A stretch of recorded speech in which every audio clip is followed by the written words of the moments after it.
အားလုံးပဲမင်္ဂလာပါခင်ဗျာဒီနေ့တင်ဆက်ပေးမယ့်အကြောင်းအရာလေးကတော့အသက်30ကျော်မှအချစ်စစ်ကိုရှာဖွေတွေ့ရှိပြီးပရိသတ်ကိုအရေးမြချပြလာတဲ့တရုတ်ဆောင်ရုံးရွှေကြီးရဲ့အကြောင်းပဲဖြစ်ပါတယ်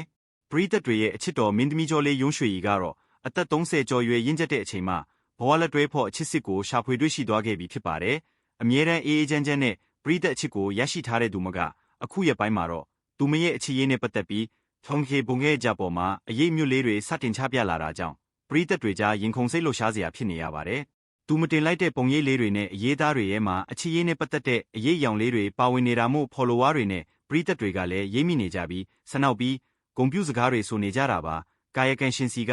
တရားဝင်အတည်ပြုချက်အပြည့်အစုံမကြားရသေးပေမဲ့လည်းမမယုံတယောက်အချစ်နယ်မြေမှာပျော်ရွှင်နေပြီဆိုတာကတော့အသေးအချာပါပဲ။ချစ်ရတဲ့မင်းသမီးလေးရုံးရွှေကြီးတယောက်အေဂျင့်နဲ့အချစ်ရေးပိုင်ရှင်လေးဖြစ်သွားပြီးမို့ပရိသတ်တွေကလည်းအယမ်းကိုဝမ်းသာပီတိဖြစ်နေကြပြီးအမလေးချစ်ရတဲ့သူလေးကိုအမြန်ဆုံးအိမ်ထောင်ပြုမင်္ဂလာပွဲလေးဆင်နွှဲစေခြင်းပြီးဆိုပြီးတော့လဲဆူတောင်းပေးနေကြပါတယ်အသက်30ကျော်မှတွေ့ရှိခဲ့တဲ့မမယုံရဲ့အချစ်ရေးလေးအမြန်ဆုံးအထမြောက်ပါစေကြောင်းစုမုံကောင်းတောင်းရင်လီတဲ့င်းအဖြစ်တင်ဆက်ပေးလိုက်ပါတယ်ခင်ဗျာ